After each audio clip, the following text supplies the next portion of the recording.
Moi, je suis rentré à Europe 1 et je suis arrivé standardiste en me disant je vais faire un petit boulot comme ça qui va me permettre d'être standardiste à Europe 1 et de gagner de l'argent pour continuer à payer mes cours de batterie. En fin de compte, la radio, ça a commencé à m'intéresser. Donc ensuite, j'ai continué à bosser à RTL et j'ai bossé avec Max Meignier. Et puis de là, je suis rentré à Canal. Et à Canal, quand j'ai vu les écrans s'allumer, j'ai dit voilà, c'est exactement ce que je veux faire. Et moi, j'écrivais des textes aussi et puis voilà. Leur objectif, nul. Et puis voilà comment Dominique Farrugia a fait des rencontres qui allaient changer sa vie. Damned. Il manque le connecteur. Damned. Attendez. Que ferait MacGyver dans un cas comme celui-là? Contrairement à Alain Chabat, Chantal Lobby et Bruno Carrette, Dominique Farrugia, lui, n'apparaît pas dans Objectif Nul. Vous avez un chamallow? Je faisais qu'écrire, j'étais là tous les jours au tournage, c'était génial. Non, ça, c'est un des meilleurs moments de ma vie, vraiment. Puis nous, c'est la rencontre avec 3 personnes merveilleuses. Et puis c'est pareil, de l'insouciance. On écrivait, on savait pas ce que ça allait donner, et on écrivait dans notre coin, et on tournait dans notre coin, et personne ne le voyait, quoi. Bonsoir. La France, pendant ces prochaines 48 heures, va bénéficier d'une hausse du champ de pression, avec l'accumulation de 2 zones chaudes et humides. Au-delà de cette zone, l'Europe de l'Est sera coupée en 2, avec ici et là, des zones ensoleillées, là une nageoire, des bulles, et aussi des algues. Demain, je vous dessinerai une maison. Je me trouve à chier. Je déteste la météo. Non mais vraiment, c'est un mauvais moment pour moi. Je me trouve très très mauvais, j'arrive pas à regarder.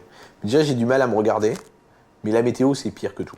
Bonsoir. Dans la série, une météo très particulière ce soir, en effet, à travers le temps. Ce soir, nous sommes en Égypte. Mais l'image qu'il donne de lui à l'antenne est bien différente de son vrai tempérament. Mélodie, waouh, waouh, waouh. Quand il est venu, il y avait un problème. Chantal faisait la tête, notre ami Chabat faisait un peu la moue.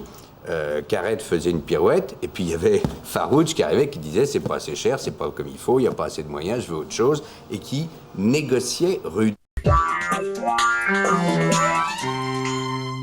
Ma chère Anne, C'est presque devenu une habitude pour Philippe Gildas. je pars en courant de l'autre côté. Canal+ le laisse de temps en temps filer à l'anglaise pour animer des émissions sur la concurrence. C'est Gildas. J'ai pas le droit. En fait, Philippe Gildas est bien en règle. Pour la 3e fois en un an, il a eu la permission d'aller travailler sur France 2. La première fois, c'était pour une spéciale Raymond DeVos. La deuxième, en septembre dernier, aux côtés d'Emma Decaune pour une émission unique. Ce soir, à 20h50, il présente et coproduit Planète en folie, une toute nouvelle émission en duo avec Michel Courtemanche, le comique québécois, devenu animateur de télé. C'est la première fois co-animateur en France. Et alors ? On voit pas mon front perler ici. J'ai chaud. Je veux plus.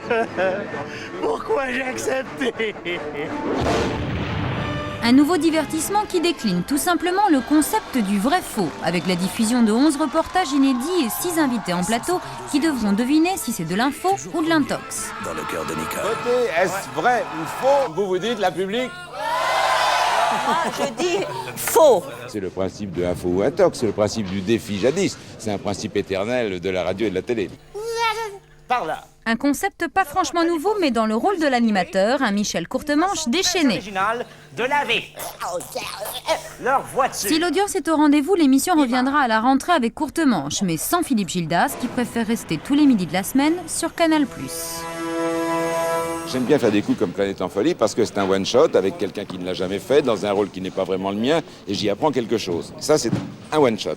Et j'aime bien parallèlement la fidélisation. J'ai tellement de chance à avoir un rendez-vous régulier et très longtemps quotidien, qu'une hebdo, pourquoi?